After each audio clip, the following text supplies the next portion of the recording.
दो निष्ठाएं बताई है, ज्ञान निष्ठा और कर्म निष्ठा।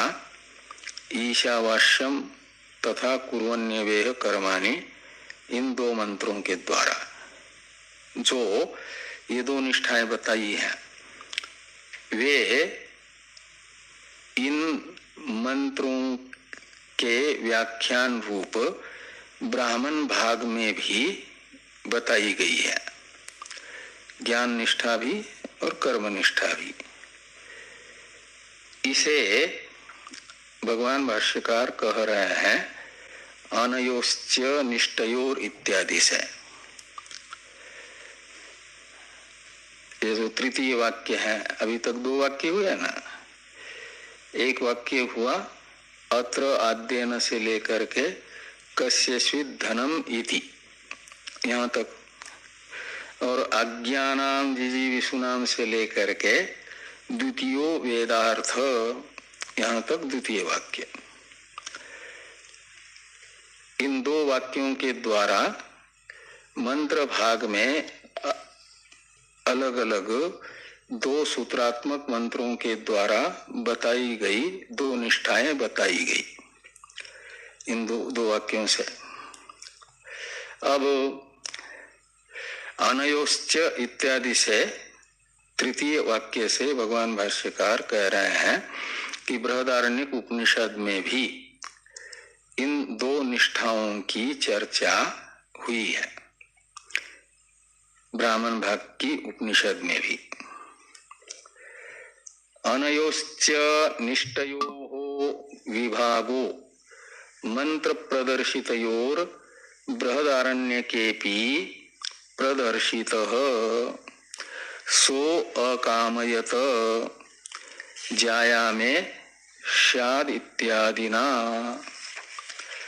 तो जायामे स्यात्, सो अकामयत जायामे स्यात्, ये वाक्य है बृहदारण्यक उपनिषद में मूल में। तो सो अकामयत जायामे स्यात् इत्यादिना, यानी इत्यादिना ब्राह्मण वाक्येन बृहदारण्यकेपि अनयोः मंत्र प्रदर्शितयोः निष्ठयोर विभागो प्रदर्शितः, ऐसा अन्वय इस भाष्य वाक्य का करना। सो अकामयत जायामे स्यात् इत्यादि वाक्येन मंत्र प्रदर्शितयोः अनयोश्च निष्ठयोर विभागो बृहदारण्यकेपि प्रदर्शितः, ऐसा अन्वय करना। इसका अर्थ निकलेगा कि सो अकामयत इस वाक्य जायामे स्यात् इत्यादि वाक्य के द्वारा बृहदारण्यक उपनिषद में भी इन मंत्र प्रदर्शित ज्ञान निष्ठा तथा कर्म निष्ठा रूप दो निष्ठाओं के विभाग को बताया गया है बृहदारण्यक उपनिषद में भी। तो बृहदारण्यक उपनिषद में कौन से वाक्य से बताया गया? तो कहते सो अकामयत इत्यादि वाक्य से बृहदारण्यक उपनिषद में ये दो निष्ठाएं बताई गई है। तो पहले सो अकामयत जायामे स्यात्, इसमें जो स शब्द है ये अज्ञ का परामर्श है, कर्मनिष्ठा को बताया गया। कर्मनिष्ठा का अधिकारी स शब्द से बताया जा रहा है। तो कर्मनिष्ठा का अधिकारी कौन है? कुर्वन्यवेह कर्माणि इत्यादि से बताई गई कर्मनिष्ठा का अधिकारी अभी भाष्यकार भगवान ने किसको बताया? अज्ञ को। उसी अज्ञ को सो अकामयत इस वाक्यस्थ स शब्द से ग्रहण करना। तो अज्ञ यानी आत्म एकत्व का, यानी शुद्ध आत्म स्वरूप का बोध जिसे नहीं है, वह स शब्द का अर्थ निकलेगा। और फिर वो क्या करता है? कार्यक्रम संघात में ही तादात्म्य अभिमान करके उस कार्यक्रम संघात रूप उपाधि को ही अपना स्वरूप समझता है और फिर संसार में सोचता है कि सब हमेशा हमारे पास अनुकूल परिस्थितियां ही रहें, प्रतिकूलताएं जीवन में कभी आए ही न, ये कामना करता है ना। और उसके लिए फिर सारे सुख साधन भी हमारे पास रहे, उसके लिए फिर चाहता है कि इस लोक का साधन जो पुत्र है वो भी हमें प्राप्त हो। तो कई पुत्र किस लिए चाहिए? तो पुत्रेण अयन लोको जय, तो पुत्र चाहिए तो उसके लिए फिर पत्नी की भी अपेक्षा करता है। तो इसलिए कहा कि जाया में साथ सो अकामयत, अकामयत का अर्थ है कामना की यानी इच्छा की। किसकी इच्छा की? तो कहे जाया की, जाया यानी पत्नी। तो मैं यानी मुझे जाया साथ, जाया प्राप्त हो, पत्नी मिले। क्या करोगे? तो कहा पुत्र चाहिए मुझे इसलिए। और पुत्र किस लिए चाहिए? तो मैं चाहता हूं कि इस लोक में हमेशा बना रहूं, ये मेरा शरीर न रहने पर भी मैं यहाँ बना रहूं। तो शरीर न रहने पर भी बना कैसे रहेगा? तो उसके लिए फिर कहा गया कि आत्मैव पुत्र रूपेण जायते, पिता ही पुत्र रूप से प्रकट होता है, तो पुत्र रूप से रहा जा सकता है।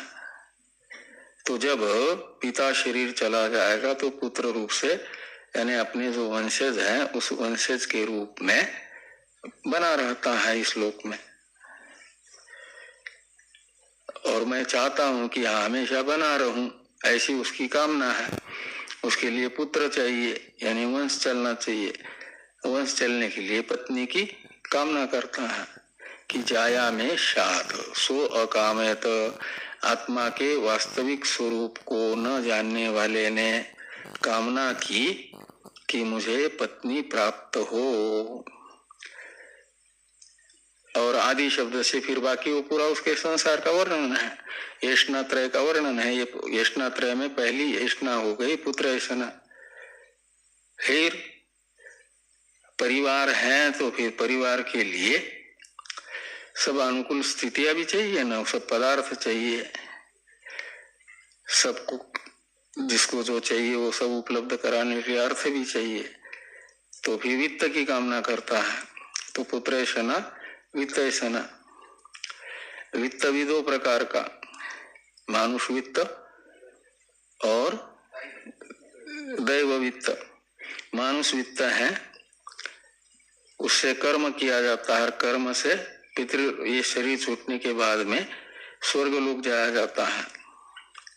इसलिए वो चाहता है ये शरीर छूट जा तो मैं स्वर्ग में जाऊं। उसके लिए क्या करना होगा? फिर कर्मणा पितृलोक, तो वेद ने बताए हुए कर्म करने पड़ेंगे, दर्श पूर्णमास आदि याग करने पड़ेंगे, उससे स्वर्ग मिलेगा।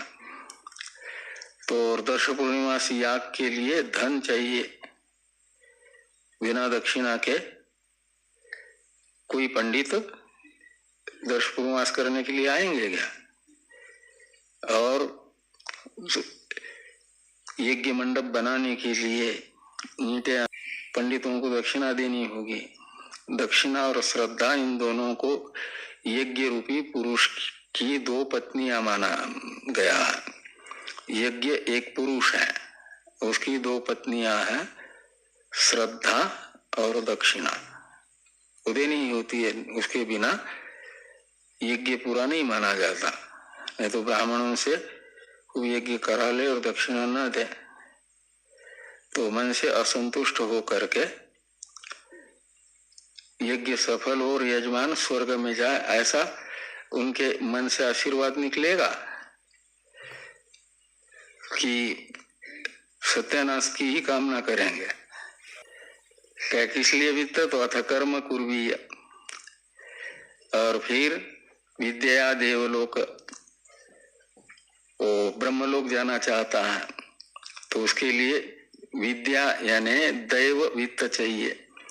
दैव वित्त है विद्या, विद्या यानी उपासना, तो उपासना करूंगा ऐसी कामना। ये सब अज्ञानी का प्रकरण है। वो बृहदारण्यक उपनिषद तो बड़ा ग्रंथ है ना, उसमें बहुत विस्तार से इस कर्मनिष्ठा का वर्णन आया है। सो अकामयत से लेकर के आदि शब्द से वे सब वाक्य ले लेना।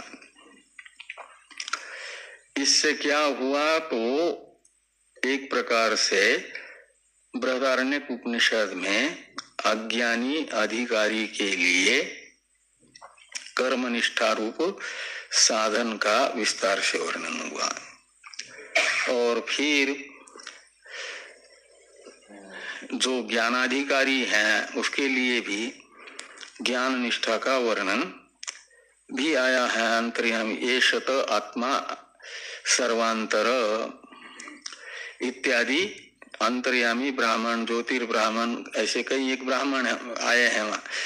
तो जैसे यहाँ पर 2 सूत्रात्मक शुरू वाले मंत्र हैं, ऐसे वहां पर भी 2 सूत्र वाक्य आते हैं बृहदारण्यक उपनिषद में।